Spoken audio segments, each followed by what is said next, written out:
lekuk-lekuk wajah itu bisa terlalu kelihatan justru. Jadi kelihatannya tuh wah, atau kayak kurang-kurang dikasih makan gitu orangnya. Gitu. Iya, jadi kan kayak cekung jadinya karena di sini terlihat segitiganya, segitiga.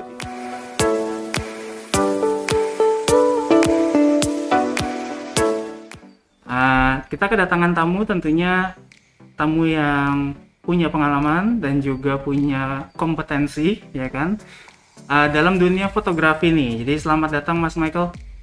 Terima kasih sudah diundang Mas Bayu. Selamat datang. Terima kasih juga teman-teman yang udah datang di coaching klinik kali ini.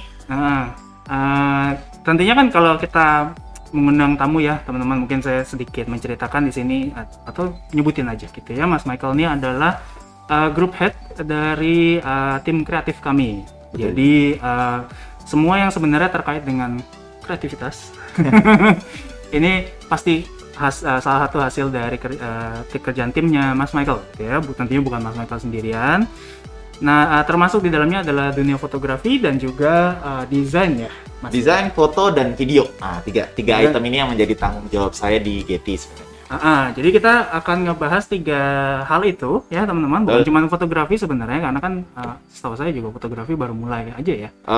Berkaitan erat lah dengan dunia videografi dan juga desain gitu ya. Nah, tapi sebelum memulai, saya tetap harus mengingatkan teman-teman untuk selalu mengikuti protokol kesehatan yang sedang berlaku saat ini. Agak panas ya sebenarnya, jadi keringetan. Protokol kesehatan yang sedang berlaku saat ini yaitu pertama menggunakan masker. Ini makanya kenapa saya dan Mas Michael menggunakan masker. Lalu kemudian yang kedua adalah mencuci tangan dengan sabun dan air mengalir. Lalu menjaga jarak satu sama lain ya. Ini saya sama Mas Michael, percaya atau enggak teman-teman, karena kita ada layoutnya jadi mungkin ketutup kali. Ini 2 meter loh, gitu ya. Menjaga jauh jadi agak nggak nyampe tuh, tangan saya nggak nyampe ya kan. Jadi kita juga walaupun udah pakai masker tetap jaga jarak. Lalu kemudian menghindari keramaian ya, kerumunan juga. Lalu yang terakhir adalah mengurangi mobilitas dan interaksi gitu. Jadi kita selalu mengingatkan dan juga selalu mengingatkan untuk mengikuti protokol K3 yaitu kesehatan dan keselamatan kerja. Jadi mungkin teman-teman sambil dengerin coaching klinik kita, mungkin lebih baik jangan sambil masak ya. Takutnya nggak fokus, nanti malah waduh nyiprat minyaknya. Minyak lagi mahal soalnya. Ya betul, minyak lagi mahal soalnya. Kesehatan juga lagi mahal sih ya. Gitu. Nah, teman-teman, mungkin di sini saya mengingatkan bahwa coaching klinik itu adalah fasilitas teman-teman untuk bertanya gitu ya. Bertanya tentunya yang sesuai dengan materi atau pembahasan kita hari ini, ya kan? Pembahasan kita hari ini mungkin teman-teman saya ingatkan adalah fotografi, dan sebenarnya desain juga kita akan masuk ya. Ya, sedikit-sedikit, tipis-tipis aja lah. Tipis-tipis deh ya. Mungkin fokusnya di fotografinya dulu deh ya. Karena fotografi sendiri juga banyak pembahasannya. Jadi kita mulai, mungkin tadi sempet ya sebelum sesinya dimulai sambil saya panik di belakang nih sebenarnya.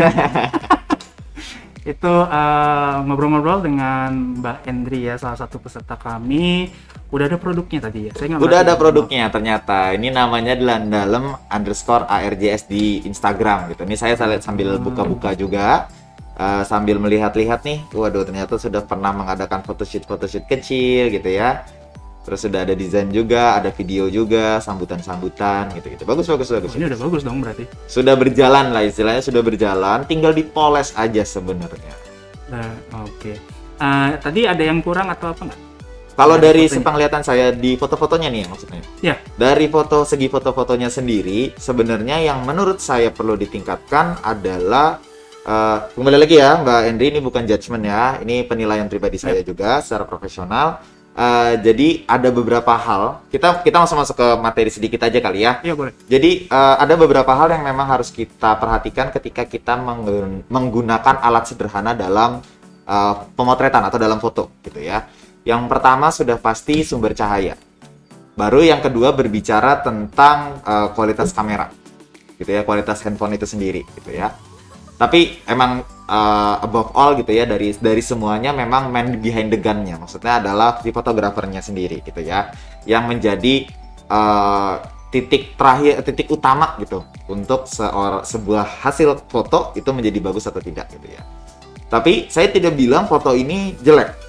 Foto ini bukan jelek, tapi ini foto yang baik digunakan untuk representatif di marketplace, gitu ya. Tapi ketika kita bicara soal sosial media, maka sosial media itu menuntut lebih banyak, gitu ya. Ketika kita bicara marketplace dan keputusan beli konsumen di marketplace, itu biasanya mereka melihatnya produk.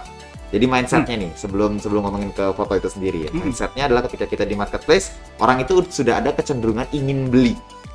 Oh, ini di saat di marketplace-nya? Di marketplace-nya, gitu ya. Tapi ketika kita ngomong sosial media, gitu ya, salah satunya Instagram, TikTok, dan lain-lain, itu saya lebih prefer berbicara salah satunya Instagram ya. Itu tidak terlalu berat gitu, keputusan beli di sana. Tapi keputusan branding di sana untuk orang tuh ingat bahwa, oh, kalau batik, dalam aja gitu, istilahnya. Nah, itu opportunity-nya paling besar tadi di sosial media.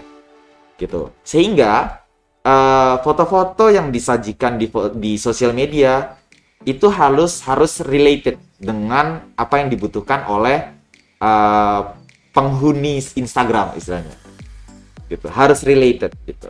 Sehingga penghuni Instagram sudah tahu bahwa platform Instagram memang digunakan untuk sharing foto gitu, istilahnya foto-foto bagus banyak, foto-foto orang ganteng, orang cantik banyak gitu ya. Konten-konten menarik seperti yang konten-konten engagement tentang informatif kayak apa itu banyak gitu. Jadi kita juga harus menjadi bagian dari dunia Instagram itu sendiri. Kita harus menyediakan konten yang nggak cuman menunjukkan produk, tapi kita juga bisa mengengage si konsumen itu tadi gitu ya. Ini di Instagram. Di Instagram. Nah, salah satu Instagram. Kalau di marketplace, menurut saya foto-foto yang disajikan di Instagramnya dalam batik ini, dalam ARGS ini lebih cocok untuk ditaruhnya di marketplace saat ini ya.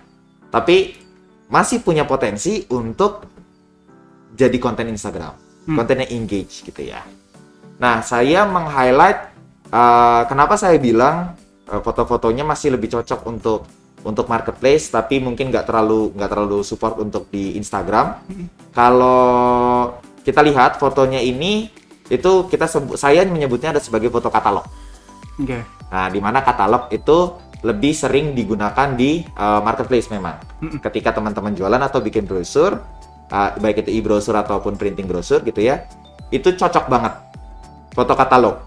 Gitu ya. Foto katalog identitasnya sudah pasti menggunakan background polos, nggak harus putih tapi polos biasanya. Itu adalah foto katalog. Dan ini lebih baik mungkin karena dulu Mbak Endri ini tadi sempat cerita itu dia adalah reseller. Okay. Nah, biasanya reseller ini dapat foto katalog. Yeah. Paling sering. Makanya biasanya ketika yang backgroundnya udah putih lah. Ya, backgroundnya udah putih lah istilahnya. Jadi gitu. Tinggal pasang. Pasangnya tapi juga emang lebih cocoknya di marketplace ketika kita kayak ngejembrengin dagangan kita di sebuah kios istilahnya kayak gitu ya, dengan background kita yang taruh di showcase lah. Ya kayak showcase gitu jatuhnya ya. Tapi kalau di sosial media memang kita harus lebih explore lebih banyak gitu istilahnya. Itulah kenapa beberapa brand yang memang sudah eksis di sosial media, ketika kita kepindah ke marketplace-nya memang foto di marketplace-nya katalog. Tapi di sosial medianya wah banyak jenisnya gitu ya. Itu yang memang harus disediakan lah oleh si produsen kepada si calon konsumennya di Instagram, karena memang kalau ngomongin soal Instagram itu memang baiknya menurut saya untuk branding, belum untuk selling. Tapi kalau kita ngomong TikTok beda kasus istilahnya ya, beda kasus. Nanti kita bahas lagi deh tentang TikTok, karena TikTok lebih ke video ya, jadi mungkin ya nanti tipis-tipis aja lah sambil ngalir. Tapi tekniknya mungkin sama kali ya. Tekniknya tetap sama, lightingnya, gitu. Penyajiannya aja yang beda dengan video istilahnya gitu ya. Tapi dalam pengambilan gambarnya memang tetap sama. Kalau misalnya kita menggunakan alat sederhana, kita ambil contoh handphone gitu ya. Handphone memang yang menjadi titik beratnya adalah cahaya. Nah ini yang biasanya teman-teman dari pedagang itu nggak ngeh gitu ya. Kenapa? Dia selalu biasanya kalau saya melakukan pendampingan terhadap UMKM gitu, iya Kak, soalnya kita nggak ada lampu yang terang. Kenapa harus menggunakan lampu kalau kalian punya matahari yang begitu terang di Indonesia terutama gitu ya. Jadi hal paling penting dalam foto itu memang cahaya, karena kalau tidak ada pantulan cahaya maka kamera kita mau sebagus apapun juga nggak bisa nangkap gambar istilahnya. Jadi gitu kira-kira fotonya di outdoor aja sekalian. Betul, jadi gunakanlah natural light yang ada di sekitar teman-teman, apalagi kalau teman-teman ada di area pedesaan yang nggak terlalu banyak polusi istilahnya. Oh itu lebih pol lagi, lebih cakep lagi. Kenapa? Karena saya bisa ngomong ini karena di dunia fotografi polusi mempengaruhi warna. Ya, polusi itu mempengaruhi warna. Jadi ketika teman-teman ada di dunia fotografi, foto di kota gitu istilahnya. Kenapa kota itu identik istilahnya Jakarta gitu, identik dengan street fotografi yang dilakukan malam hari? Karena warna tidak akan terganggu oleh polusi. Salah satunya juga itu. Kenapa? Karena ketika di kamera pagi hari kalian jepret, abu-abu, Mas. Foto itu akan lebih abu-abu. Karena di situ ada polusi, ada asap, ada debu yang masih terbang dan tercahayai dengan baik oleh matahari, jadi kelihatan muncul di kamera. Jadi terpengaruhi. Terpengaruhi foto itu menjadi lebih abu-abu, sehingga ketika kita masuk editing room atau proses post production kita gitu ya, agak blend. Jadinya warna itu agak sayu karena ada polusi di sana. Gitu. Beda dengan teman-teman yang ada di daerah yang mungkin masih sangat asri gitu ya, natural gitu. Banyak pohon. Maka cahaya yang masuk dan dipantulkan ke objek atau subjek kita gitu ya, background atau subjek kita itu true color, warnanya asli, masih murni. Makanya kenapa kalau foto di daerah atau foto ya di sawah gitu ya, kenapa cerah banget kan? Karena memang tidak ada polusi di sana, istilahnya polusinya minim lah di sana. Salah satu faktornya karena mempengaruhi dari pantulan cahaya itu tadi gitu ya. Pantulan dari gedung-gedung itu juga berpengaruh terhadap cahaya yang masuk ke dalam kamera dan lain sebagainya. Itu teknis banget tapi. Cuman kalau dalam proses sederhana, kenapa saya menyarankan menggunakan handphone itu fotonya outdoor gitu ya?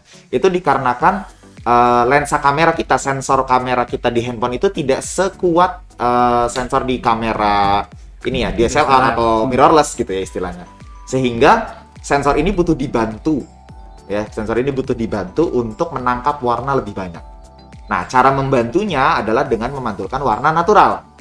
Karena jujur aja, ketika kita beli lighting, dalam tanda kutip, maaf ini ya, lightingnya murah. Let's say kita jalan-jalan di Shopee, lihat, ada ring light 90.000, beli gitu ya, istilahnya. Atau dia ada softbox 150.000 dapat 2, beli gitu ya. Memang menerangi gitu ya. Cuman ada satuan di dalam cahaya ya, perhitungan cahaya dalam fotografi ada satuan cahaya yang disebut dengan Kelvin. Nah, bolam yang teman-teman gunakan biasanya di lampu-lampu yang ukurannya 100.000, 150.000 ke bawah gitu ya. Itu memang Kelvinnya biasanya tidak sesuai dengan warna natural. Artinya ketika lampu itu menembak sebuah subjek atau objek gitu ya, contohnya itu produk, mereka akan merubah warna si produk. Paham ya? Itulah kenapa misalnya teman-teman kita ambil contoh lagi batik. Ya, ini penting buat yang di fashion soalnya. Betul, sangat penting untuk yang di fashion. Kok warnanya nggak sesuai sama yang di foto gitu ya, istilahnya kayak gitu. Itu karena di foto di dalam ruangan yang lampunya, kalau teman-teman beli bohlam gitu ya, nanti ada tulisannya warm light. Ada yang cool white gitu ya. Nah, itu adalah satuan warna Kelvin ya. Kalau teman-teman lihat di bagian belakang nanti ada tulisannya 5000K. 5600K. Itu Kelvin, satuannya Kelvin, satuan suhu dari sebuah cahaya. Ini penting banget untuk fotografer gitu ya. Tapi untuk kenyamanan mata di rumah disesuaikan aja, gitu kan. Urusan sama mata pribadi ya. Tapi kalau fotografer akan sangat-sangat memperhatikan Kelvin. Kelvin dari cahaya lampu tersebut. Itu yang semakin tinggi itu makin menguning gitu. Betul sekali. Jadi semakin tinggi Kelvinnya, yang harus diperhatikan adalah cahaya akan semakin kuning. Semakin rendah maka akan semakin biru, bukan putih ya. Jadi yang benar ada yang ada di balance di tengah-tengah. Nah, balance di tengah-tengah itu ada di berapa angkanya? Biasanya bertanya. Angkanya itu biasanya kalau teman-teman lihat di bohlam itu tergantung situasinya juga. Kan itu terpapar matahari langsung atau tidak itu berpengaruh juga ya, dan dengan suhu di dalam ruangan juga. Tapi kalau misalnya pada normalnya ketika kita fotografer melakukan pemotretan, mungkin ada di sekitar 4.800 sampai 5.600. Tergantung sama situasi studio itu sendiri. Ini indoor. Ya, untuk indoor ya. Itu jadi diperhatikan. 4.800 sampai 5.600. Mungkin ada di tengah-tengah antara situ, mungkin di 5.300. Nanti tergantung situasi properti, produk, lampu, cahaya yang dipantulkan oleh si subjek gitu ya. Itu ada hitungannya, tapi saya merekomendasikan di angka 4.800 sampai 5.600. Itu paling panas istilahnya. Di atas itu foto teman-teman saya garansi akan kuning. Di bawah itu saya garansi foto teman-teman akan biru gitu ya. Jadi tidak keluar true color-nya. Nah, tapi kalau matahari itu udah confirm natural. Dia akan memantulkan warna asli. Gitu ya. Hanya butuh sentuhan sedikit aja di editing, selesai masalah teman-teman. Yaitu urusannya dengan saturasi aja. Mau lebih terang atau mau lebih gelap gitu istilahnya ya. Nah, kalau teman-teman menggunakan gadget handphone, balik lagi ya tadi ke handphone. Hmm. Kan sensornya lebih kecil, Mm-mm. sensor di kameranya lebih kecil sehingga teman-teman butuh alat bantu untuk sensor itu menyerap warna lebih banyak. Akhirnya saya merekomendasikan menggunakanlah natural light Mm-mm. gitu. Jadi lebih baik foto di outdoor. Jadi ini ada pertanyaan. Kalau Oke. kita ngomongin foto di outdoor, Mm-mm. nah itu kan cahayanya. Ini saya kembangin pertanyaannya ya, teman-teman. Kalau pagi, tentunya beda tingkat kecahayaannya sama sore dong. Ya, betul. Ya kan, siang tuh malah paling kelihatan bedanya, makanya kenapa Betul. terik banget. Nah, Betul. sebenarnya jam berapa yang cahaya alami yang oke? Oke. Jam berapa cahaya alami yang sangat oke? Pagi. Ada pagi, ada pagi, ada sore gitu istilahnya ya. Kita sebutnya golden hour atau apa namanya waktu keemasan gitu ya. Kalau golden hour itu biasanya kalau di Mbak Endri ada di Indonesia bagian mana, atau di Jakarta atau masih di Jawa gitu ya. Itu juga penting karena ada WIB, ada Wita itu biasanya agak sedikit berbeda karena posisi mataharinya lain ya. Ini di Jogja, Oh, di Jogja ya. Jogja itu masih aman lah. Nggak terlalu beda jauh lah sama kita, kan masih di Pulau Jawa ya. masih WIB. Masih WIB lah posisinya. Berarti ada di sekitar jam 4 sampai jam mungkin setengah 6 paling lama ya. Oh, justru sore. Nah, sore justru. Itu yang sore. Itu golden hour sore. Itu golden hour yang kalau Mbak Endri ya, Kak Endri itu membutuhkan source matahari yang lebih keemasan. Ya, lebih keemasan. Biasanya itu untuk menunjukkan efek kehangatan, homey, cozy gitu. Cocok untuk batik. Karena walaupun sekarang batik warnanya udah macam-macam istilahnya ya. Mbak Indri ini jual batik ya? Batik, Oh, betul. Saya belum lihat ininya nih. Tadi batik. Oh, batik Jogja. Saya udah waktu kemarin ke Jogja sih sempat lihat toko batik banyak bagus-bagus. ARJS. Nah, batik itu kan warnanya oranye. Coklat, orange. Nah, warnanya warm lah. Warnanya warm. Masuk Sehingga ke kategori warm lah ya. iya, betul. Sehingga itu bisa ditonjolkan lagi dengan warna si golden hour itu tadi. Kelvinnya tinggi atau rendah? Kelvinnya kalau misalnya ngomongin lampu, saya tetap rekomendasi natural. Oke. Tapi untuk menambah esensi budaya di sana, memang lebih cocok batik itu memang agak warm, agak kekuningan ya. Jadi makanya golden hour itu sangat penting di jam 4 sampai jam mungkin setengah 6, paling sore setengah 6 kali ya. Udah agak turun soalnya. Mungkin kalau Mbak Endri ada di Magelang itu masih kelihatannya agak terang. Mungkin ya. Dari Magelang karena agak lebih terbuka. Kalau mungkin di daerah Jogja, aku lebih banyak di daerah Jogja itu aku biasanya ngambil mungkin jam 5.5-an lah. Jam 5.5-an itu udah mulai turun agak-agak gelap sebenarnya. Jadi mungkin di jam-jam segitu lah. Nah, kalau pagi itu mungkin jam 6 sampai di bawah jam 9 lah yang pasti. Jadi sebenarnya kalau di sekitar jam 12 tuh ketinggian. Ya, betul. Itu mungkin agak obvious ya, tapi jam 2, jam 3 pun udah masih agak keterangan gitu. Oke. Untuk jam 2, jam 3 ya. Waduh, ini kejar-kejaran jam gitu. Jadi di jam 2, jam 3 kenapa saya tidak merekomendasikan? Karena produknya fashion. Jadi ketika kita bicara soal fashion, kecenderungan memang lebih baik digunakan oleh model. Lebih baik ya, lebih baik digunakan oleh model. Di jam 2, jam 3 itu matahari posisinya tuh nukik. Atau ada di posisi sekitar 90 derajat sampai mungkin 45 derajat kalau arah ke jam 2 gitu ya. Mungkin sekitar paling banter jam 2 itu mungkin 45 derajat gitu ya misalnya. Segini gitu. Nah, ketika cahaya datang dari atas, memang di pelipis kita ini akan menutupi bagian mata memang karena fungsinya itu kan. Jadi gelap. Nah, jadi di bawah sini hitam nih nanti. Ya, jadi kayak lebam ya. Ya, kayak mata panda gitu. Itu yang dihindari. Sama lekuk-lekuk wajah itu bisa terlalu kelihatan justru. Jadi kelihatannya tua. Atau kayak kurang-kurang dikasih makan gitu orangnya gitu. Iya, jadi kan kayak cekung jadinya karena di sini terlihat segitiganya, segitiga pipinya lebih terlihat. Jadi memang tidak terlalu direkomendasikannya karena itu. Oke. Nah, berarti kalau memang nature-nya warnanya kekuningan atau kekuningan lah ya, bukan kebiruan, maka kita justru enhance. Maksudnya di tingkat pencahayaan ya, berarti lebih di warm lagi. Oh, oke. Kalau kita ngomongin soal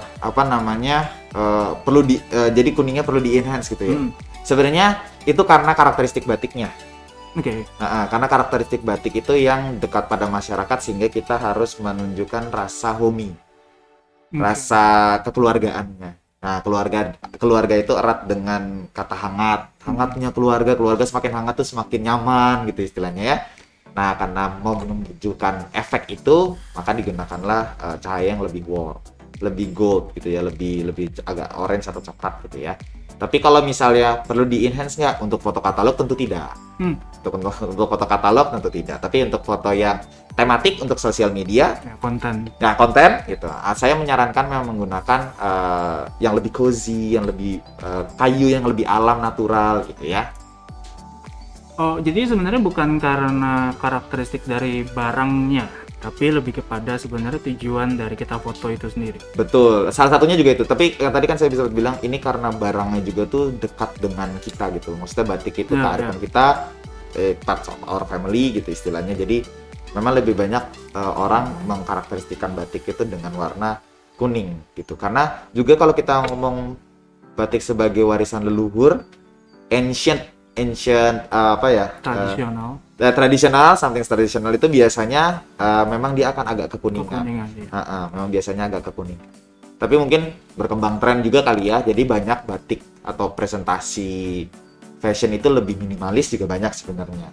Cuman biasanya dia bukan ke putih tapi ke warna natural atau lebih ke warna-warna yang ya natural sih, maksudnya menonjolkan si asli coklatnya, coklat asli gitu.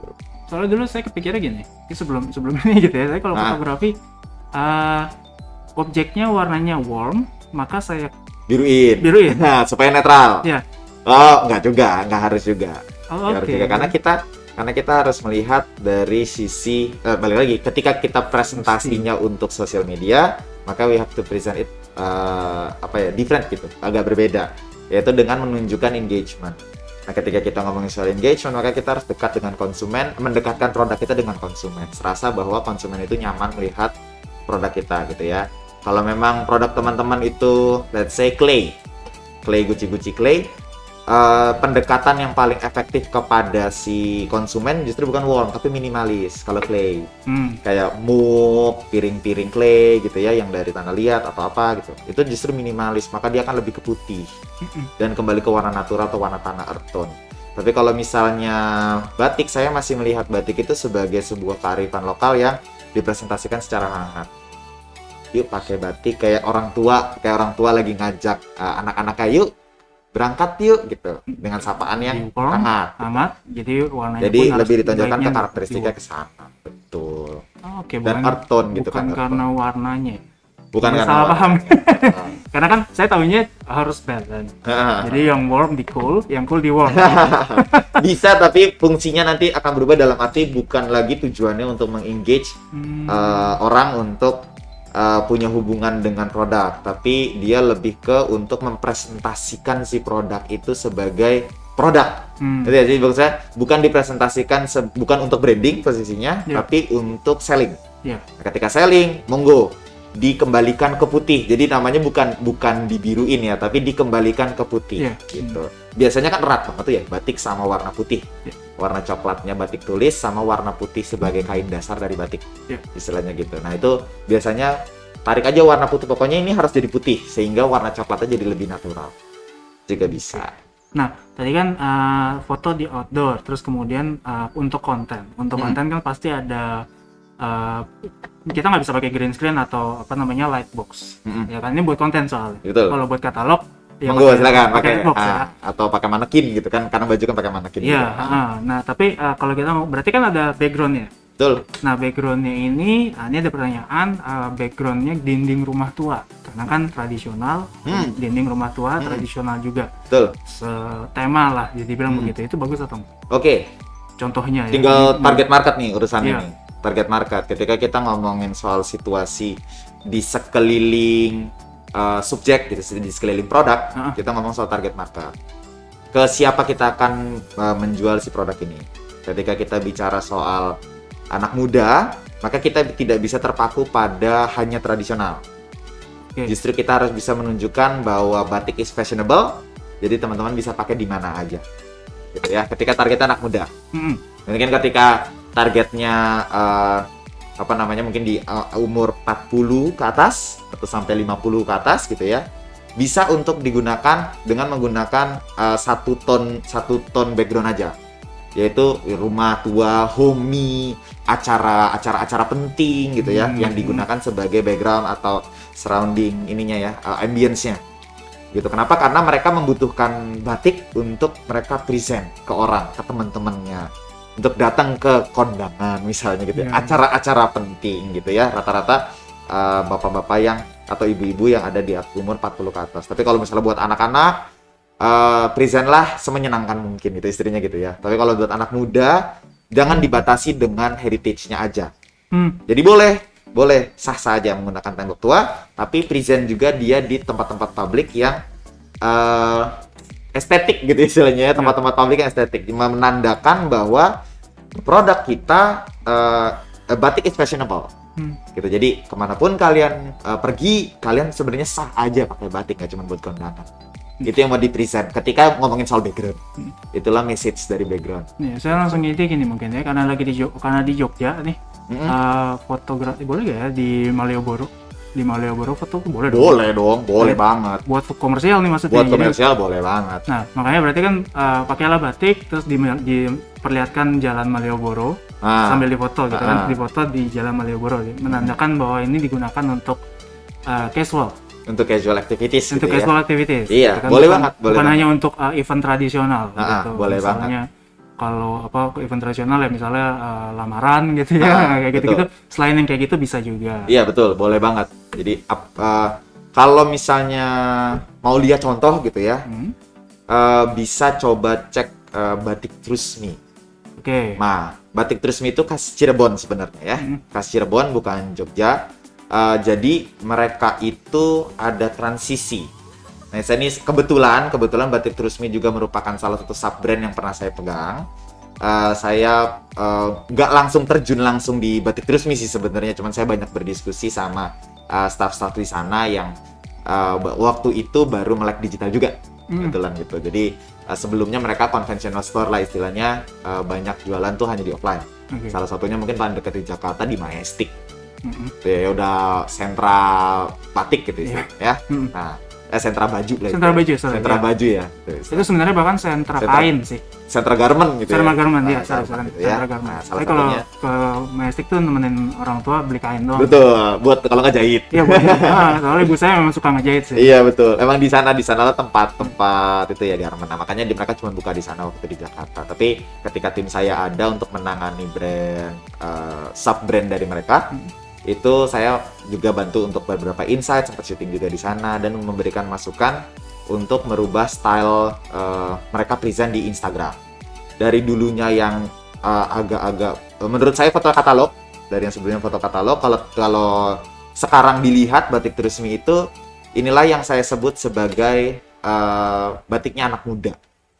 Bisa saya present seperti itu karena selain model yang mereka gunakan anak-anak muda, tapi tempat-tempat yang mereka pakai sebagai tempat foto juga di mana aja, bener-bener di mana aja, gitu.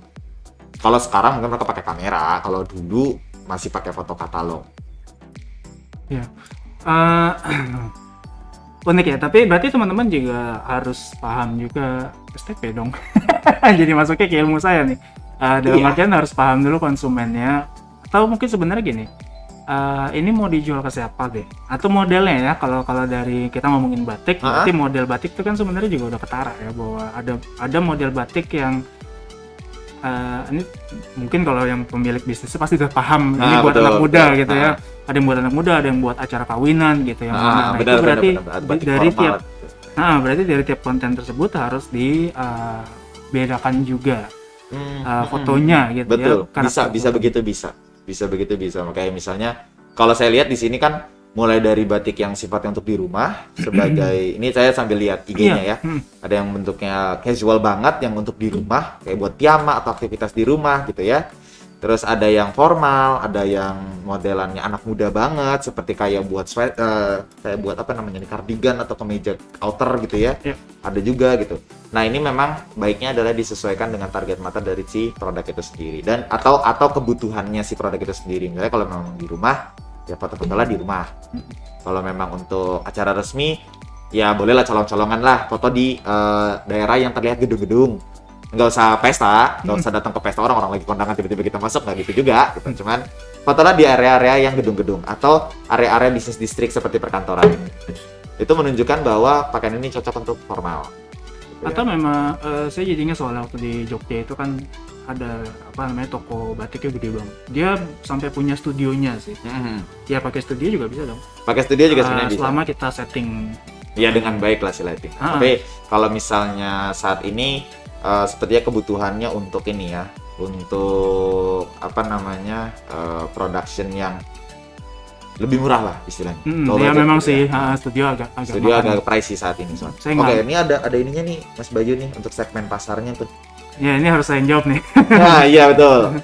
Ini berhubungan dengan bisnis soalnya. Kalau untuk segmen eksekutif 35 tahun sampai 45 tahun, baiknya gimana kalau untuk konten? Masalahnya gini, kalau segmentasi itu memang saya justru menghindari ini, nggak apa ya teman-teman.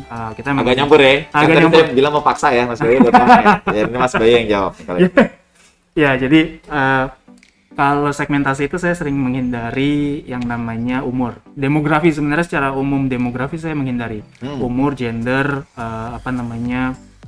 kemampuan ekonomi itu masih sih masuk. Tapi dua itu, umur sama gender, sama lokasi sebenarnya. Lokasi itu karena ini online gitu ya istilahnya. Bukan, karena sebenarnya lokasi itu naturally ya kita di mana nggak bisa berubah biasanya gitu kan. Saya mau bisnis, ya kan saya logiknya gitu. Saya mau bisnis misalnya Jakarta Barat ya saya tinggal. Saya mau bisnis, ya pasti lokasi Jakarta Barat, gitu aja. Nggak usah masukin dalam STP. That's clear enough.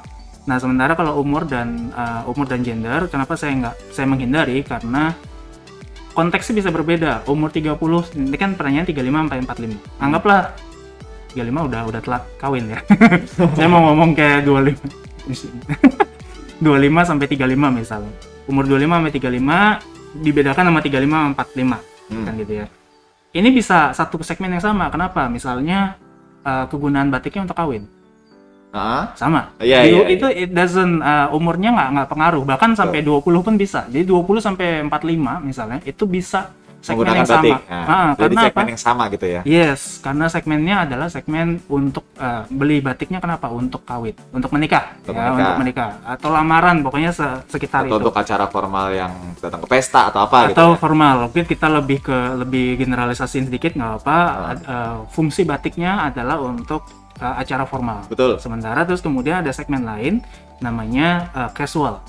Ya, casual, batik casual ini dipakai sama orang-orang yang misalnya ke kantor atau emang sehariannya gitu ya. Ada ya teman beberapa orang kita bahkan pernah lihat beberapa orang yang pakai batik itu ya udah. Daily aja. Emang dia seneng batik gitu kan. Nah ini umurnya berapa? Sama 25 sampai 45 juga masih masuk. Jadi saya menghindari umur untuk segmentasi. Jawaban saya gitu. Jadi teman-teman mungkin segmentasinya itu berdasarkan pembeliannya. Jadi sifat orang ya, mungkin lebih tepatnya sifat orang. Saya biasanya kalau sekarang main segmentasi itu adalah lifestyle. Ya, lifestyle, behavior sama mungkin 4 lah yang biasa saya pegang. Lifestyle dia, behavior nih maksudnya behavior pembelian. Jadi belinya online, maunya cepat, itu saya gabungin jadi satu dalam behavior. Lalu kemampuan ekonomi, gitu. 3 apa 4 tuh? Oke gitu ya, tiga itu deh gitu ya. Lifestyle, behavior, sama kemampuan ekonomi. 3 itu yang saya pegang di segmentasi secara umumnya gitu. Jadi kita bisa lebih menggambarkan sifat seseorang. Makanya kenapa? Mungkin saya balikin ke fotografi nih ya ilmunya. Gitu harus dibalikin lagi ya. Karena kan sama aja, audiensnya siapa juga kita harus tahu juga. Betul. Nah berarti fotografi kita juga tadi terkait dengan yang Kelvin tadi aja itu sudah terkait karena sifatnya pembeliannya kan buat apa? Ya betul. Berarti kalau memang untuk tradisional atau acara event mungkin lebih ke enggak lebih ke kuning atau ke biru. Enggak, mereka pasti ke natural. Dia bahkan natural ya. Tapi untuk ya pokoknya kalau tradisional banget berarti tergantung sih, mungkin itu ngomonginnya value yang kita angkat. Iya betul, value yang mau diangkat. Value yang kita angkat dari si produk itu sendiri. Gitu. Ini baru ngomongin satu setting doang. Jadi sebenarnya kemarin baru setting itu ya istilahnya. Kemarin tuh ngomongin semua ya. Iseng megang kameranya, salah satu kameranya Mas Michael. Saya pusing karena banyak banget settingannya dari ISO, dari shutter, ya kan, asa. Itu mungkin kalau dibahas satu-satu akan kepanjangan, cuman mungkin sedikit deh. Misalnya kayak kalau ISO sama Kelvin sama temperatur ya. Temperatur tuh mungkin masih related. Beda justru beda. Aku jelasin sedikit aja kali ya. Dari 3 elemen utama dalam setting kamera. Ada 3. Oke. 3 elemen biar gak kebanyakan, biar gak bingung ya. 3 elemen utama dulu dalam setting kamera. Kalau misalnya nanti teman-teman di Zoom ini punya kamera untuk photoshoot gitu Photoshoot, istilahnya, ya. bagus. Ada kamera nih DSLR atau mirrorless gitu. Sama aja, tiga elemen ini biasanya ada. Pasti ada sih. Mau kamera digital. Saya cek di HP saya mungkin ada kali. Nah, kalau di HP biasanya nggak ada ada sih. manual kameranya dulu. Iya. Ada mode manual. Kadang-kadang ada ya. Untuk beberapa handphone mungkin yang seri-seri terbaru dia ada mode manual. 3 elemen ini juga ada yang namanya ISO ya. International Standard.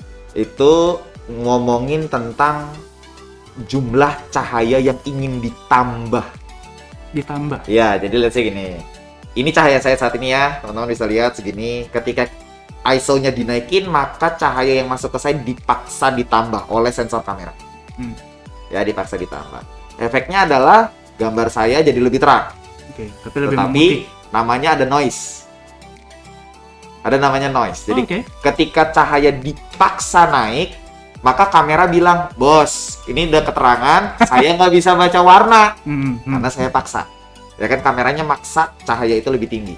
Jadi saya nggak bisa baca warna, sorry nih ya. Kalau nanti ada yang bolong-bolong warnanya, itu namanya noise. Jadi kalau teman-teman pakai kamera handphone, coba jepret di kondisi gelap. Di tap, dinaikin brightness-nya, tembak. Nanti ada bintik-bintik merah atau bintik-bintik putih.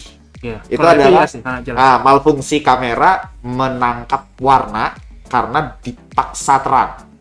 Gitu ya. Itu ISO. Jadi kalau ketinggian itu efeknya adalah noise tapi gambar kita terang. Ya, kalau kerendahan noise-nya nggak ada tapi gambarnya gelap. Nah, gitu. Itu ISO. Setting ISO saya biasanya letakkan setting paling terakhir. Ketika shutter dan ASA sudah saya setting. Oke. Shutter itu apa? Shutter itu adalah kecepatan sensor kamera menangkap gambar.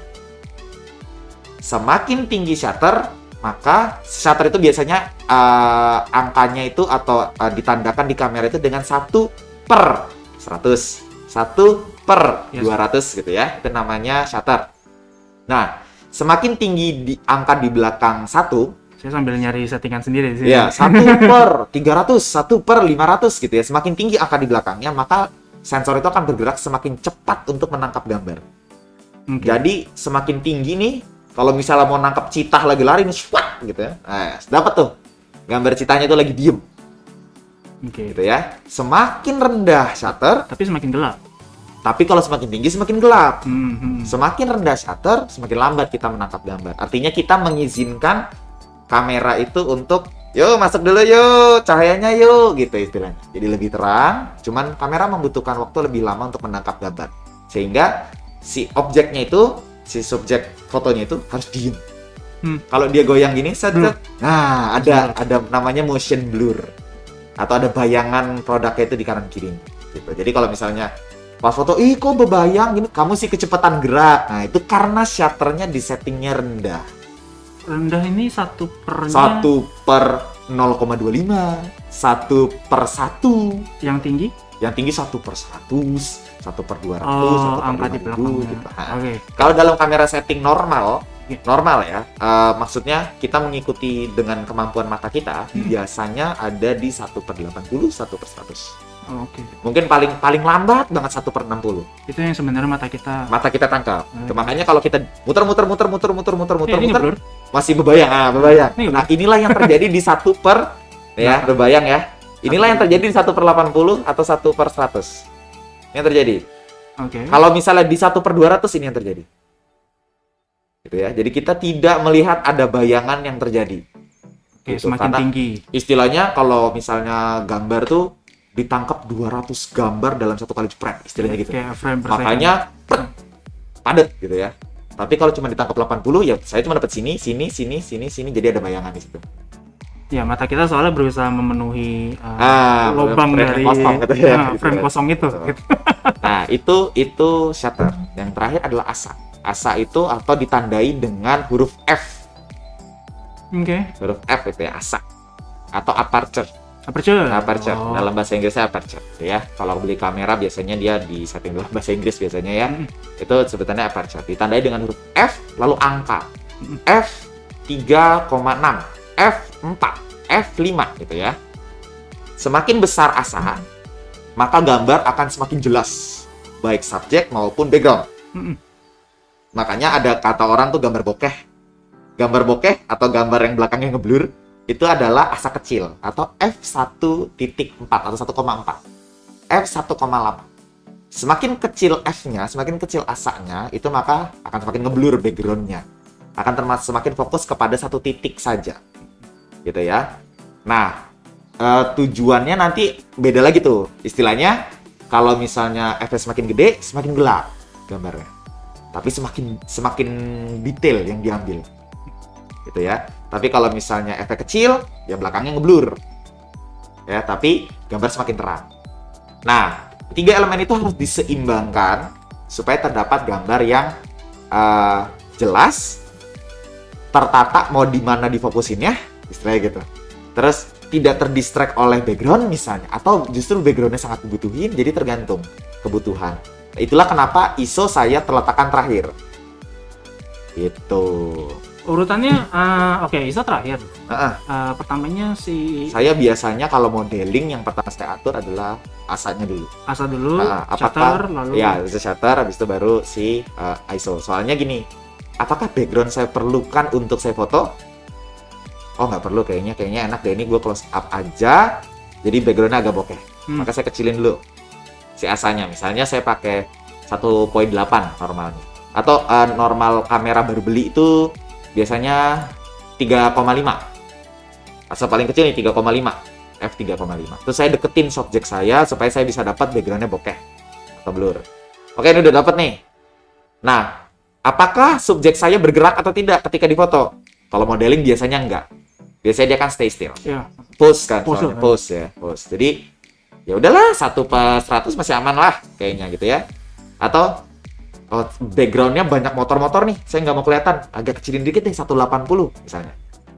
Oh, biar mereka ngeblur. Biar mereka jadi kayak bayangan aja, nggak usah kelihatan motor. Ntar kayak ada abang ojek online lagi lewat nengok kan, enak gitu istilahnya ya. Biar dia ngeblur aja nih. Foto bombing. Iya, kayak foto bom gitu ya. Biar dia ngeblur aja nih. Berarti shutternya saya kecilin supaya dia hanya terlihat seperti bayangan-bayangan yang bergerak di belakang. Jadi kalau nengok ke kamera juga nggak terlalu jadi masalah, misalnya gitu ya.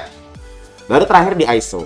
Setelah kita tahu bahwa f semakin kecil gambar makin terang, shutter makin kecil gambar semakin terang, sehingga ISO juga harus kita kecilin. Jangan terlalu terang kan, akhirnya harus balance kan. Saya di outdoor, matahari lagi mentereng nih, posisi jam 4, jadi agak terang nih, terang banget posisi. Wah, ini keterangan dong kalau f semakin kecil dan si shutter semakin kecil. Maka saya harus kecilin juga ISO-nya, karena semakin kecil ISO kan semakin gelap. Ya kan? Makin terang ISO kan kita semakin dipaksa untuk naik ya. Jadi kita kecilin ISO-nya. Misalnya ISO jadi ISO 200 atau ISO 400. Biasanya kalau saya di outdoor, kondisi langit cerah, mungkin di 200 sampai 400 saja cukup. Untuk kamera beginner ya. Untuk kamera beginner itu udah cukup banget. Nah, tapi kan udah terang semua tuh, Mas. Iya. Berarti ISO-nya kan kita bisa rendahkan. Rendahkan, betul. Malah harusnya direndahin. Direndahin. Berarti noise juga pasti bisa dijamin hilang. Bisa dijamin hilang. Itulah kenapa enak kan pakai natural light. Ya sih. Iya. Jadi kita bisa menghilangkan noise walaupun kita menggunakan kamera yang beginner gitu ya. Kamera yang dalam tanda kutip murah gitu ya. Seadanya gitu ya, murah gitu. Handphone gitu. Bisa disetting begitu. Itu yang soalnya kalau dari pengalaman saya juga sih, Mas Michael ya, ngefoto produk itu susahnya noisy, blurry. Iya, jadi kan harus diseimbangin kan. Ya harus diseimbangin. Ini mungkin karena teman-teman pasti banyak yang konteksnya adalah untuk produknya kali ya. Betul. Kira ada teman-teman yang benar-benar mau jadi fotografer, silakan. Tapi banyak juga kalau dari pengalaman kita sih untuk foto produk. Nah, di foto produk itu kan biasanya dia diem ya, stationary. Dia biasanya diem. Jadi tapi masih kelihatan blurry. Tangannya nggak stabil. Bisa juga kalau gelap sih kita jarang ya, malah keterangan. Keterangan kemudian jadi noisy. Warnanya nggak sesuai. Biasanya sih masalah-masalahnya seperti itu ya. Iya sih, benar. Dari 3 settingan itu sebenarnya udah bisa cover ya. Udah bisa. Oh iya benar, tadi kalau tangannya geter, memang pakai tripod. Itu solusi belinya ya. Solusi instannya adalah pakai tripod ya, benar. Tapi pakai handphone stand. Solusi settingnya adalah shutternya ditinggiin. Oh ya. Shutternya di bawah di angka mungkin 1/100, 1/200 mungkin bisa ya, 1/125 gitu itu bisa. Itu mengatasi shaky-nya kita hand shaky. Misalnya agak tremor gitu ya, Pakailah shutter yang agak tinggi. Jadi dalam kondisi dia getar-getar gini nih, cek gitu. Cek gitu, udah dapat gambar. Gitu. Jadi pakailah shutter yang agak tinggi sehingga nggak terlalu ketika goyang-goyang tangannya nggak terlalu steady, shutternya agak tinggi. Gitu. Oke. Itu bisa membantu juga, itu bisa membantu juga. Kalau misalnya masih menggunakan handphone, kalau handphonenya belum punya fitur kamera yang manual, memang baiknya download aplikasi tambahan. Apa tuh namanya? Teman-teman bisa gunakan Lightroom. Ya, ini aplikasi Adobe Lightroom. Ini buat editingnya berarti? Oh enggak, di aplikasi Adobe Lightroom itu ada fitur kameranya. Oh, oke. Nah, dan kamera Adobe Lightroom itu kamera manual. Ya, bisa disetting di kamera manual. Saya juga jadi penasaran, tapi benar kok ada kok. Saya kira untuk editing doang. Nah, fitur utamanya memang editing, tapi fitur tambahannya, wah saya harus download ulang nih Lightroom saya, sampai saking jarang buka di sini ya. Fitur tambahannya untuk Lightroom mobile gitu ya, itu adalah ada kameranya. Nah, kameranya itu kamera manual, bisa disetting manual. Jadi di situ ada perhitungan ISO, ada perhitungan shutter, ada perhitungan ASA.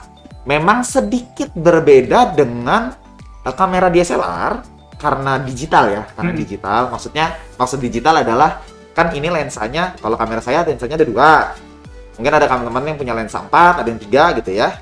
Tapi mereka akan bisa sebut digitalisasi blurnya gitu. Istilah F-nya itu dibuat oleh digital, oleh kemampuan komputer gitu ya. Saya baru nanya ini, tapi kalau di HP ini bedanya mungkin semua software based kali. Betul, karena ini software ya. Jadi mungkin agak sedikit kayak kayak palsu ya backgroundnya gitu. Kayak jadi tempelan ya, kayak virtual background di Zoom gitu istilahnya ya.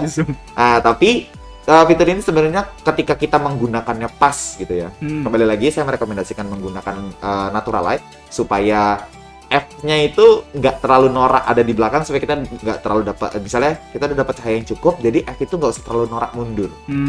Ya kan, nggak terlalu norak dikecilin, jadinya background itu blur banget kayaknya. Jadi terisolasi gitu, kesannya kayak di crop gitu kalau di bahasa editingnya ya. Benar, kelihatan banget kayak virtual background. Iya benar, kayak virtual background tapi nggak pakai green screen. Nah, gitu kan jadinya.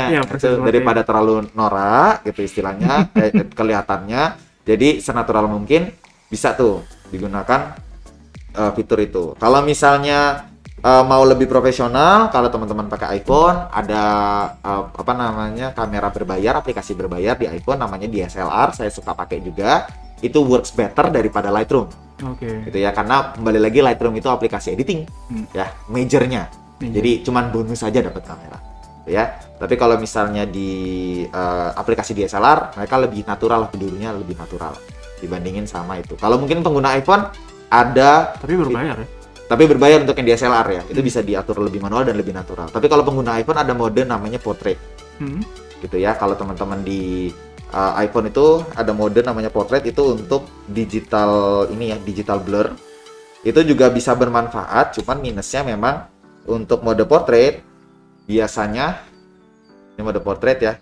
Biasanya nanti kelihatan tuh dia agak ngeblur di background tuh. Nggak terlalu kelihatan sih ya kalau di kamera ya, sorry. Tapi kelihatan, dari saya sih kelihatan agak bokeh. Agak bokeh ya gitu ya. Jadi kalau di kamera iPhone di mode portrait, teman-teman bisa menggunakan mode studio light. Jadi di bagian bawah sini, kalau kelihatan ya, di bagian bawah sini ini bisa digeser, bisa diputer ya, kalau nggak salah bisa diputer. Nah di situ ada mode tulisannya studio light. Jadi kita bisa digeser-geser gitu ya. Nah itu nanti mempengaruhi gambar tuh ada titik gitu ya, digeser sininya. Itu ada namanya studio light. Nah studio light ini membantu iPhone ini menangkap warna lebih natural, itu yang pertama. Yang kedua bokeh yang lebih natural. Walaupun digitalisasinya tetap bisa jadi kelihatan gitu loh. Jadi nggak 100% sempurna, tapi bisa dimanfaatkan juga. Gitu ya. Nih kalau misalnya menggunakan fitur asli punya iPhone. Kalau Android mungkin untuk Samsung, untuk Xiaomi mungkin ada tapi di seri S. Kalau Samsung itu di seri S contohnya. Seri S itu mungkin di start di S8 mungkin itu udah ada fitur bokeh itu. Oke, saya nggak pernah pakai sih masalahnya. Untuk kamera ininya ya, kamera aslinya. Nah, di tombol kameranya mungkin bisa. Kalau misalnya Xiaomi itu mungkin di 8 Redmi 8, Redmi Note 8 ke atas itu sudah ada fitur bokehnya.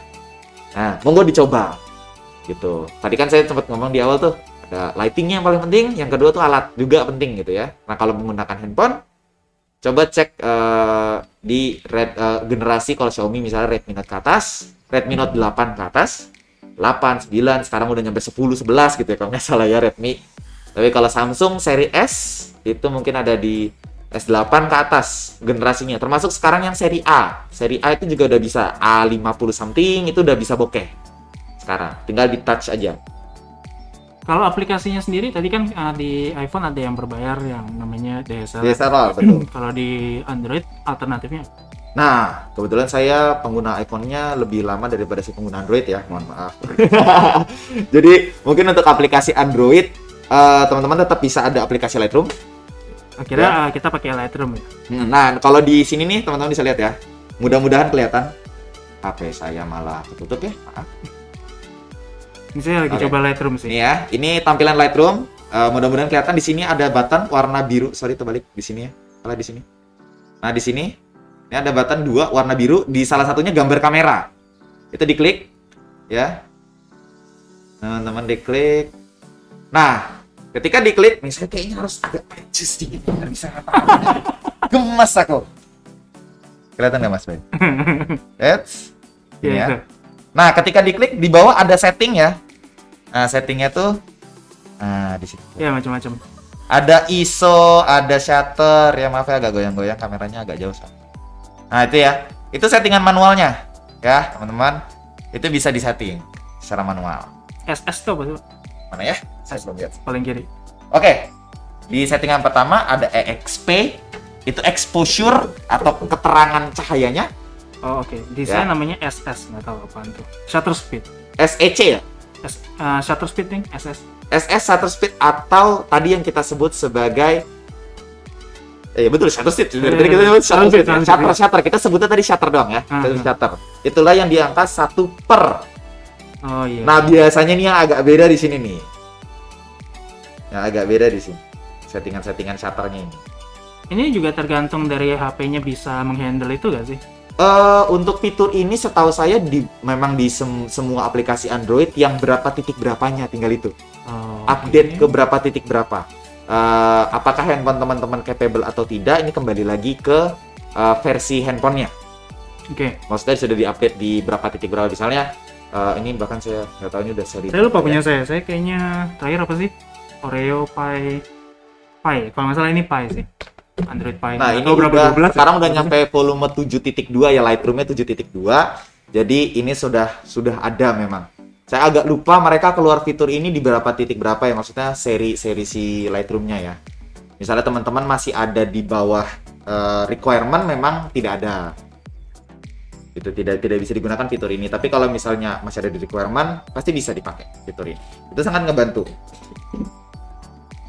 Di situ ada settingannya. Kalau di sini tulisannya, kalau di iPhone tulisannya EXP gitu ya, sama SEC. SEC itu shutter tadi, atau second kalau di sini sebetulnya kayak second. Seberapa second? Berapa second gitu ya, ditarik gambarnya. Terus ISO tetap karena itu standar internasional. Terus ada WB. WB itu white balance. White balance. Nah, saya rekomendasikan kalau di handphone gunakan AWB atau auto white balance. Ya, karena dia biasanya tidak ada settingan Kelvin, kecuali pakai fitur berbayar yang tadi ya kayak fitur DSLR itu biasanya ada Kelvin. Tapi kalau misalnya di Lightroom, saya rekomendasiin pakai auto white balance aja atau AWB. Terus untuk titik fokus, di sini tulisannya auto. Sini tulisannya auto ya. Auto itu F-nya. Mau berapa persen? Jadi kalau Mas Bayu lihat, kalau digeser-geser ininya, lihat ada titik hijau ya. Mudah-mudahan ya nggak akan kelihatan juga sih. Jadi sini ada titik hijau yang saya tapi geser. Kelihatan tadi geser ada yang tajam. Ada yang tajam, ada yang ngeblur gitu ya. Gitu ya. Kalau saya geser-geser, ini titik fokusnya tadi F tadi. Cuman kalau di handphone ditandai dengan persen. Karena dia menggunakan persentase blur digital. Atau fokus digital itu tadi ya. Jadi agak sedikit memaksa. Gitu. Titik hijaunya bukan hasil fotonya ya. Titik hijaunya tuh titik fokusnya. Mau difokusin di mana? Kalau saya doang berarti saya pastikan sayanya dihijaukan oleh si sensor. sehingga background saya blur. Itu bukan hasil fotonya. Bukan hasil fotonya gitu ya, hijau-hijau. Jadi ketika dipencet ya hijau-hijaunya hilang. Cuman itu penanda aja, marking. Ini ada komentar baru tahu Kak. Iya, saya juga baru tahu sih. Ternyata Lightroom tuh ada fitur fotonya ya, foto manual. Nah, nanti tinggal di bagian, kalau teman-teman udah buka kameranya, klik di bagian kiri sebelum tombol ini ya, tombol foto, diklik terus dipilihnya yang profesional. Biasanya kalau teman-teman itu di awal tulisannya high dynamic atau automatic. Atau automatic gitu ya. Pilihlah yang profesional, baru keluar fitur-fitur manual. Fitur manual ya. Mungkin kalau misalnya, iya baru tahu kok bisa ngubah-ngubah ini gitu. Ya karena biasanya fiturnya ada di auto. Autonya diklik terus diganti ke profesional. Kalau high dynamic bedanya adalah dia itu biasanya foto itu akan dielaborate oleh si AI-nya tadi. Si artificial intelligence-nya si komputernya si Lightroom. Nanti dia adjust fotonya jadi foto yang sempurna menurut komputer. Nah gitu. Jadi pakai high dynamic. Gitu. Tapi masalahnya mungkin malah jadi gini ya, mungkin ini pendapat saya dong Mas Michael. Tapi kan kalau kita akhirnya tadi ada beberapa kamera yang support full on gitu ya, kayak di saya akhirnya nggak support yang aperture. Betul. Di sini nggak ada pilihan aperture. Berarti kita harus upgrade kameranya. Betul, gadget. HP-nya. Gadgetnya betul. Kalau kita upgrade HP-nya apa nggak lebih baik langsung sekalian upgrade kameranya ya. Oke. Pilihannya gini, teman-teman ya. Upgrade handphone atau mendingan beli kameranya, tapi handphone stay. Saya lebih saran kalau budgetnya ada di bawah 5 juta, mendingan upgrade HP. Kalau budgetnya ada di bawah 5 juta, upgrade lah handphone. Teman-teman dapat 2 fitur yang sangat mewah. Kamera itu sendiri yang teman-teman butuhkan, sama yang satu lagi all feature of social media langsung di sini. Jadi teman-teman nggak butuh lagi desktop, nggak butuh lagi handphone yang satu lagi gitu ya, nggak lemot, nggak apa. Jadi all features tuh langsung ada di sini. Tinggal berkompromi dengan baterai. Kenapa begitu? Ketika teman-teman ada kamera di budget 5 juta, teman-teman dapat kamera loh. Ingat, kalau Sony, teman-teman bisa dapat Sony Alpha 5000, 5100. Kira-kira. Ya kan, di Canon teman-teman bisa dapat Canon M10 ya. Terus habis itu di Fuji, Fuji saya agak kurang tahu ya, tapi mungkin XT100 mungkin masih bisa dapat, mungkin agak naik sedikit ya, dari 5 juta agak naik sedikit, mungkin bisa dapat XT100. Gitu ya. Di Nikon juga bisa dapat di mirrorless-nya dia N berapa ya? Aku agak lupa deh. Ya pokoknya N berapa gitu, ada mirrorless-nya dia ya. Bisa dapat sebenarnya. Cuman kalau teman-teman cuman beli kit itu dalam arti satu paket basic gitu ya, body dan lensa satu. Saya jamin teman-teman akan kecewa dengan pembelian teman-teman. Gitu. Karena memang kalau dibandingin dengan harga handphone 5 juta misalnya beli Xiaomi. Beli Xiaomi misalnya Note 9 mungkin yang harga 2-3 juta, atau Pocophone dengan harga 3 jutaan, hasil gambar secara display sosial media akan lebih baik Xiaomi daripada kamera DSLR atau mirrorless yang di harga 5 juta gitu ya. Karena lensa itu mempengaruhi juga dengan hasil atau kebutuhan gambar ya. Itu tadi, lensa kit, tadi saya bilang lensa kit sewajarnya ada di f3,5. Artinya teman-teman sebenarnya nggak bisa bokeh-bokeh amat. Gitu loh. Harus tekun buat dari subjek, baru dia kelihatan bokeh. Istilahnya gitu. Karena gitu, ya. Nah, kenapa orang-orang tetap menyediakan kamera di entry level, saya sebutnya entry level atau beginner level di harga 5 juta, memang fungsinya satu untuk nyoba. Yang kedua, kualitas gambar yang terjadi di kamera itu memang lebih baik satu langkah dibanding handphone untuk dicetak. Ya, untuk dicetak teman-teman, atau untuk diangkat ke platform yang lebih besar. Contohnya foto teman-teman dari handphone. Ya, betul. Foto teman-teman sama sensornya kan lebih besar. Jadi dia lebih detail dari segi warna dan dari segi detail perut dan segala macam. Jadi teman-teman kalau foto di handphone, teman-teman pasang di brosur pasti pecah. Ya, tapi kalau untuk sosial media jempol saya berangkat 2. Nggak, no problem. Karena nggak gede-gede banget. Sosial media toh kita cuma lihat di handphone, scrolling gitu ya. Kualitasnya tetap kualitas handphone. Tapi kalau misalnya teman-teman pindahkan dari handphone teman-teman ke media cetak, contohnya A4. Nah, kalau teman-teman bandingin kamera 5 juta sama handphone 3 juta, di handphonenya memang bagusan yang 3 juta. Di cetaknya 5 juta menang. Tetap kamera 5 juta menang. Cetak lebih gede lagi, ukuran A3 masih menang. cetak lebih gede lagi, poster A0. Oh, pecah, dua-duanya pecah. Nah, nah dua-duanya akan pecah karena memang tidak sampai segitu gedenya. Itu udah beda lagi. Ya mungkin A3 lah, mentok-mentok lah kamera 5 juta, itu mungkin sampai A3 lah printnya. Printnya sampai A3 lah untuk bikin poster-poster tuh, gambar tetap akan oke. Oke, pertanyaan iseng Wall boleh. decoration gitu. Pertanyaan iseng boleh. Boleh. Baliho yang di pinggir jalan yang gede banget itu berarti kameranya apa tuh? Nah, untuk baliho yang besar di pinggir jalan itu kita menggunakan kamera udah bukan saya sebutnya medium format namanya. Kamera medium format itu hanya ada di beberapa brand, tapi brand-brand besar kamera sih rata-rata udah punya, kayak Sony, Canon punya juga, terus salah satu juga Hasselblad, terus juga ada Blackmagic gitu ya, yang menyediakan kamera medium format. Medium format itu memang fungsinya untuk dicetak segede-gede yang gaban gitu loh, sering gede-gede gitu ya. Biasanya harganya itu di atas 50 juta atau di atas 80 juta kamera medium format gitu ya. Seperti Hasselblad mungkin base price-nya dia ada di 40 sampai 80 juta ya. Base price ini base lower price-nya gitu ya. Kalau di Sony mungkin untuk kamera medium formatnya mungkin masih bisa kali ya di 50 60 mungkin masih bisa. Tapi rata-rata ada di atas 50 sih medium format ya. Canon juga demikian. Bulky semua ya. Betul, kameranya lebih gede karena sensornya dia itu gede gede juga. Sensornya harus gede juga, bener. Itu kalau kalian zoom di layar komputer itu sampai ke serat baju masih bisa dapat lah. Serat baju asal lightingnya itu ya, lightingnya bagus ya, lighting bagus ya, serat-serat baju masih kelihatan. Itulah kenapa gambar itu bisa diperbesar sampai sebesar baliho gitu. Oke. Ini sekalian mungkin ya buat nggak tahu benar apa enggak nih, klarifikasi sama Mas Michael. Boleh. Kita sering dengar kalau di kamera itu berapa megapiksel, ini terutama yang di HP ya. Ada juga di handphone. Kemarin saya baru lihat kayaknya ada deh HP kamera 100 megapiksel gitu. Ya kan? Merek apa saya lupa. Cuman megapiksel itu bukan satu-satunya yang menentukan ketajaman. Betul. Yes. Betul. Kita bisa naikin teman-teman. Megapiksel itu sebenarnya by software pun bisa. Betul. Dan itu yang sebenarnya terjadi sama semua HP sebenarnya semua sih gitu ya. Iya, ada software tweaknya, tapi kalau yang kita ngomongin 100 megapiksel kan bisa buat tadi baliho tadi. Iya betul. Not really. Kesannya bisa gitu. Kesannya bisa. Megapiksel kok gitu. Iya kesannya bisa, tapi memang kalau misalnya selama handphone gitu istilahnya ya. Soalnya lensanya masih segitu-segitu aja. Ya, bukan lensa ya, sensor lah. Sensornya. Apa ada kotak, kalau misalnya ada kamera di sini bisa dibuka gitu ya. Nanti ada kotak yang ada di belakang lensa kamera, itu ada kotak itu sensor. Kalau mirrorless dia sensornya terlihat di depan, kalau misalnya si DSLR dia nggak ada di depan. Nggak ada kamera ya, kameranya jauh ya. Kalau saya lari ngambil nanti magerah.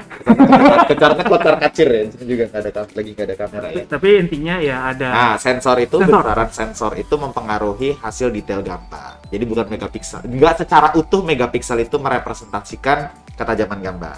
Tapi besaran sensor. Kalau mirrorless ada di depan, belakang lensa persis. Kalau DSLR mungkin agak nggak kelihatan karena sensor biasanya ada di belakang kaca.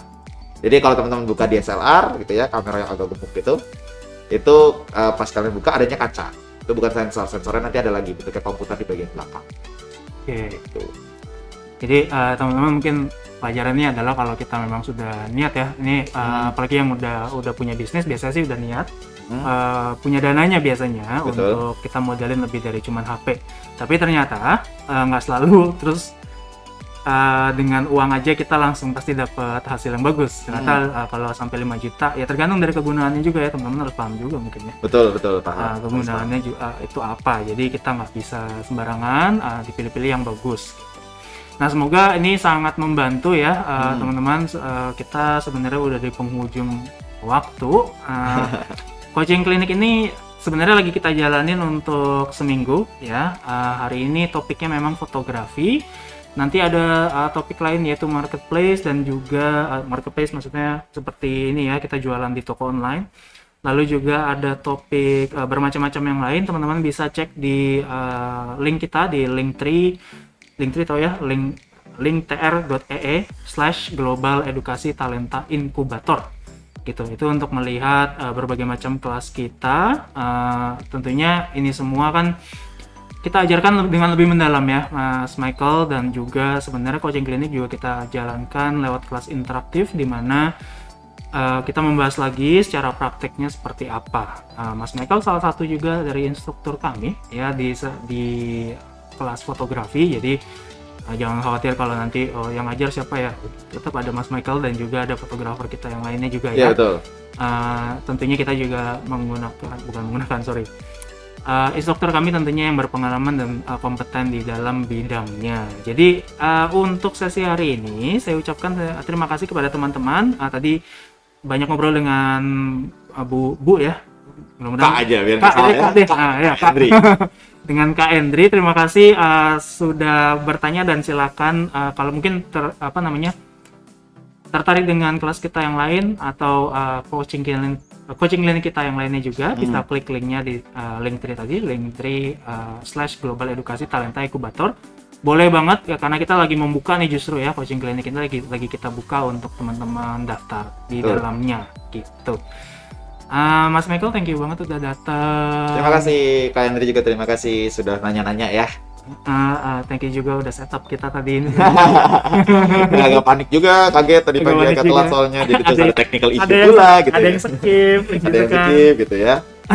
Thank you ya Mas Michael. Sami-sami. Dan juga thank you juga untuk teman-teman. Saya ucapkan assalamualaikum warahmatullahi wabarakatuh. Sampai jumpa.